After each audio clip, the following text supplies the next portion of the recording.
friends, welcome on my YouTube channel Nursing Dignity.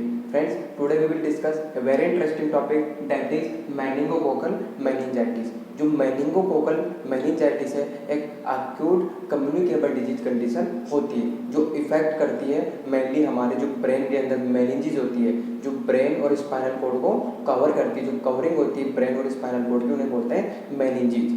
उन्हें ये effect करती है और इसे बोलते हैं मेनिंगोकोकल मेनिंजाइटिस जो एक एक्यूट कम्युनिकेबल डिजीज कंडीशन होती है।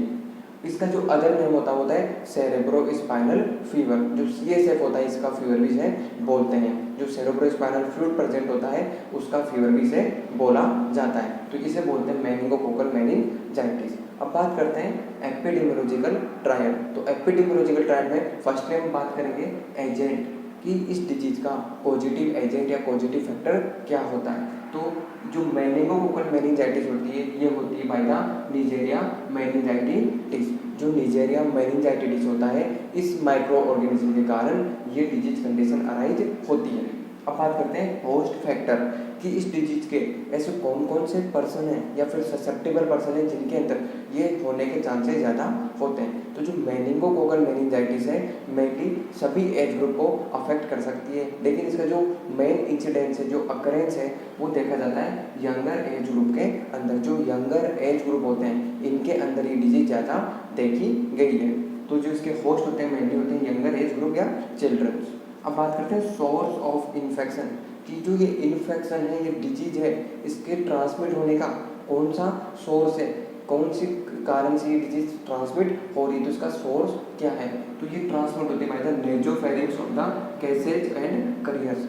जो कैरियर है इसके और जो कैसेज है उनके जो नेजोफेरिंजियल सिक्रेशन होते हैं उनके अंदर जो निजेरिया मेनिंजाइटिस होता है ये प्रेजेंट होता है। तो जब ये सिक्रेशन किसी अनइन्फेक्टेड पर्सन के कांटेक्ट में आते हैं तो उसमें भी ये डिजीज ट्रांसमिट हो जाती है। तो इसका जो सोर्स ऑफ इन्फेक्शन होता है नेजोफेरिंजियल सिक्रेशन।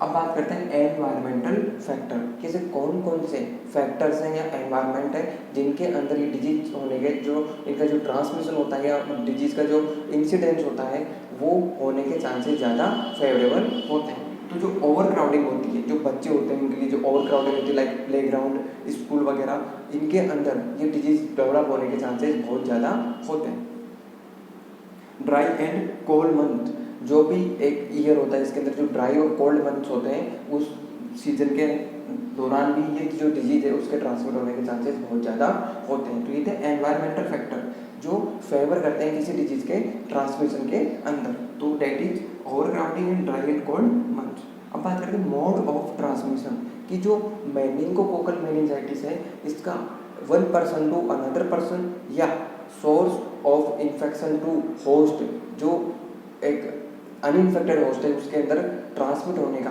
कौन सा तरीका होता है, कौन सा पाथ होता है, कौन सा रास्ता होता है। तो जो मेनिंगोकोकल मेनिंजाइटिस है ये होती है mainly by the droplet infection. जो भी रेस्पिरेटरी ड्रॉपलेट्स होती है, जब हम जो इन्फेक्टेड पर्सन है वो कफ करता है, स्नीज करता है या टॉक करता है किसी अनइन्फेक्टेड पर्सन के साथ में, तो उसकी जो रेस्पिरेटरी ड्रॉपलेट है उसके कॉन्टेक्ट में आ जाएगी, उस जो अनइन्फेक्टेड पर्सन है उसमें भी ये इन्फेक्शन ट्रांसमिट हो जाता है। तो ये होता है मोड ऑफ ट्रांसमिशन। अब बात करते हैं incubation period of the meningococcal meningitis. जो मेनिंगोकोकल मेनिंजाइटिस है इसका जो इनक्यूबेशन पीरियड होता है वो होता है 3 to 4 डेज। इसका जो मेनली होता है वो 3 to 4 डेज होता है, लेकिन ये 2 से 10 दिन यानी 2 to 10 डेज तक भी हो सकता है। इंक्यूबेशन पीरियड का मतलब है जब कोई माइक्रो ऑर्गेनिज्म हमारी बॉडी में एंटर करता है, जब एंटर करने के बाद में वो बॉडी के अंदर first sign and symptom appear करता है, तो इस साइन एंड सिम्टम को अपीयर करने तक का जो पीरियड होता है इस पीरियड को बोलते हैं इनक्यूबेशन पीरियड। तो ये था incubation period of the meningococcal meningitis. अब बात करते हैं clinical features of the meningococcal meningitis. जो मेनिंगोकोकल मेनिंजाइटिस है इसके हमें क्या क्या साइन एंड सिम्टम देखने को मिलते हैं। तो हम इसकी स्टेज के अकॉर्डिंग मतलब डिजीज की प्रोग्रेस के अकॉर्डिंग साइन एंड सिम्टम देखेंगे। जो फर्स्टली साइन एंड सिम्टम होता है उसमें होता है मेनिंजाइटिस विदाउट मेनिंगोकोसेमिया, मतलब ऐसी कंडीशन जो लेस कॉम्प्लिकेटेड होती है जिसके अंदर जो मेनिंजाइटिस है उसके अंदर सेप्टिसीमिया प्रेजेंट नहीं होता है, तो इसे बोलते हैं विदाउट मेनिंगोकोसेमिया। इसके अंदर हमें देखने को मिलता है पेशेंट के अंदर फीवर, क्योंकि इसके अंदर इन्फेक्शन होता है इसलिए फीवर देखने को मिलेगा। पेशेंट के अंदर नोजिया एंड वोमिटिंग हमें देखने को मिलता है। पेशेंट को हेडेक होगा क्योंकि हमारे मेनिंजेस को अफेक्ट करता है, तो हेडेक होगा। नेक स्टिफनेस, जो इसका कॉमन साइन होता है नेक स्टिफनेस, जो नेक होती है वो स्टिफ हो जाती है, इसमें मतलब जो नेक होती है उसमें जकड़न हो सकती है। लिथार्जी, पेशेंट अपने आप को लिथार्जी और कंफ्यूज फील करता है, जो पेशेंट है उसका ओरिएंटेशन है वो भी थोड़ा इम्प्रॉपर हो जाएगा। और पैचियल हेमरेजेज ऑन द स्किन, जब स्किन की जो ब्लड वेसल्स है, जो कैपिलरीज है, उनसे जब जो ब्लड होता है वो बाहर निकलेगा तो स्किन पे छोटे छोटे पेज हमें देखने को मिलते हैं। पेज का मतलब होता है छोटे छोटे, एक तरह से हम इसे बोल सकते हैं दाने दाने हमें देखने को मिलते हैं, तो ये होता है पेज हेमरेजेस। तो इसे बोलते हैं clinical features of the meningococcal meningitis without meningococcemia, मतलब ये इतनी सीवियर कंडीशन नहीं है, लेकिन जब ये ही साइन सिम्टम और ये इन्फेक्शन आगे प्रोग्रेस करता है तो पेशेंट के अंदर हमें देखने को मिलता है फेरिंजाइटिस, जो फेरिंग्स होता है उसका इन्फ्लामेशन हो जाता है, फीवर देखने को मिलेगा, जो फीवर बहुत सीवियर माइल्ड टू मॉडरेट भी हो सकता है। और जो वीकनेस है और माइल्जिया, जो मसल पेन है, बॉडी पेन है, वो पेशेंट के अंदर डेवलप होना स्टार्ट हो जाता है। Vomiting and diarrhoea, headache, rapid progression to shock, जो पेशेंट है वो जल्दी से शोक में जाने की कंडीशन में भी हो जाता है, जिसमें शोक का मतलब है पेशेंट के अंदर जो बीपी होगा वो भी डिक्रीज हो जाएगा, बीपी डिक्रीज हो जाएगा, जिससे बोलेंगे हम हाइपोटेंशन। तो जो पेशेंट है उसके अंदर जो शोक डेवलप होने के चांसेस है वो भी ज़्यादा हो सकते हैं। पेशेंट के अंदर रीनल फेलियर हो जाएगा, रीनल फेलियर भी पेशेंट के अंदर हो सकता है। और जब ये कंडीशन आगे बढ़ती जाती है तो पेशेंट कोमा में भी जा सकता है। तो इस कंडीशन को हम बोलेंगे, इसे बोलेंगे, इन सभी सिम्टम्स को इंक्लूड करते हैं मेनिंजाइटिस विद मेनिंगोकोसेमिया, मतलब जिसके अंदर सेप्टिसीमिया प्रेजेंट होता है।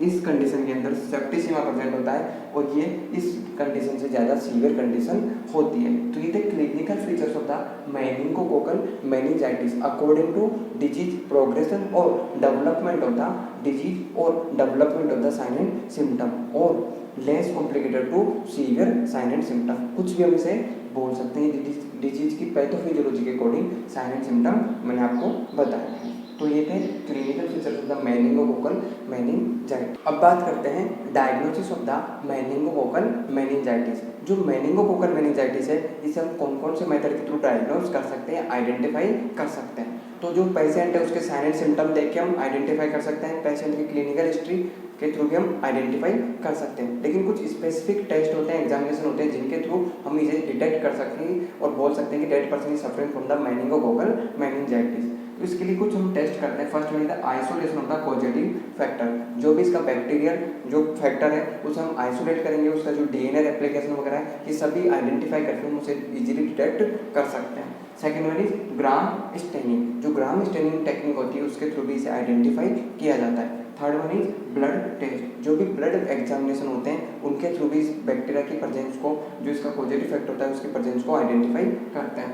And last one is CSF examination, जो CSF एग्जामिनेशन होता है इसमें भी बैक्टीरिया को आइडेंटिफाई करते हैं। तो ये diagnosis of the meningococcal meningitis. अब बात करते हैं जो मेन इंपॉर्टेंट है prevention and control and treatment of the meningococcal meningitis. ऐसे कौन कौन से मेथड या मेजर्स हैं जिनका यूज करके हम इस डिजीज से प्रिवेंट कर सकते हैं, इसका जो 1% टू अनदर पर्सन ट्रांसमिशन है उससे प्रिवेंट कर सकते हैं, जो पर्सन है जिसके अंदर डिजीज कंडीशन हो गई है उसके अंदर कॉम्प्लिकेशन अराइज होने से प्रिवेंट कर सकते हैं।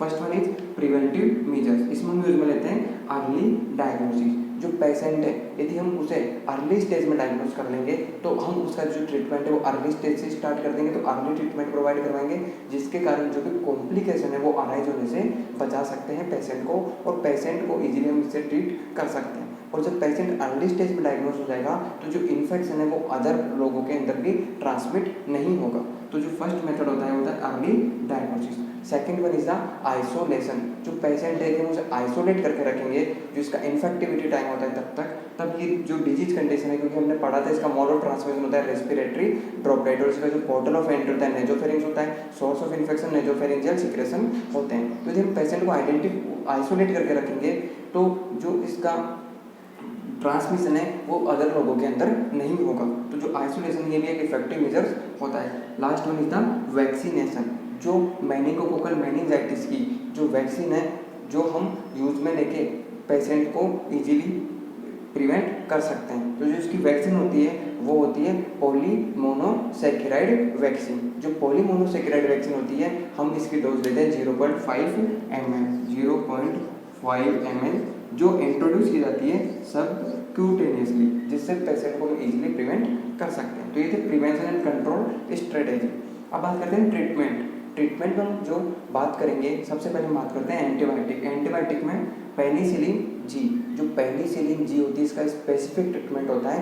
तो जो पेनिसिलिन जी होती है वो हम पेशेंट को एडमिनिस्टर करते हैं। इसके साथ में हम पेशेंट को क्लोरामफेनिकोल देते हैं, जो ये भी एक स्पेसिफिक ट्रीटमेंट होता है। तो जो पेनिसिलिन जी और क्लोरामफेनिकोल है ये इसकी स्पेसिफिक ड्रग्स होती है। लेकिन हमने इसके साइन एंड सिम्टम में पढ़ा कि जो पेशेंट है उसके अंदर हाइपोटेंशन हो रहा था, पेशेंट शॉक में जा सकता है, तो हम पेशेंट को आईवी फ्लूइड देके सपोर्टिव ट्रीटमेंट भी प्रोवाइड करवाते हैं। जो हम पेशेंट को आईवी फ्लूइड देंगे उसके कारण जो उसका हाइपोटेंशन है वो मेंटेन हो जाएगा, जिससे पेशेंट शॉक में जाने से प्रिवेंट हो जाएगा। तो जो हम पेशेंट है उसे आईवी फ्लूइड एडमिनिस्टर करते हैं, मैनिटोल और स्टेरॉइड्स देते हैं, क्योंकि जो एडिमा फॉर्मेशन हो रहा था, यदि हाइपोटेंशन है तब तो मैनिटोल नहीं देंगे, लेकिन यदि एडिमा फॉर्मेशन हो रहा था तब हम पेशेंट के अंदर मैनिटोल एडमिनिस्टर करते हैं और स्टेरॉइड दी जाती है। साथ में पेशेंट के अंदर कन्वर्जन हो रहा था, इसलिए पेशेंट को convergent therapy, anti convergent therapy भी प्रेस्क्राइब की जाती है। ये इसका सपोर्टिव ट्रीटमेंट होता है। तो ये था diagnosis, prevention and control and treatment for the meningococcal meningitis. इसी के साथ आज का हमारा टॉपिक मेनिंगोकोकल मेनिंजाइटिस कंप्लीट होता है। यदि आपको हमारा वीडियो अच्छा लगा तो वीडियो को लाइक कीजिएगा। आपकी कोई भी सजेशन है कमेंट बॉक्स में सजेस्ट कीजिएगा और हमसे जुड़े रहने के लिए चैनल को सब्सक्राइब कीजिएगा। Thank you.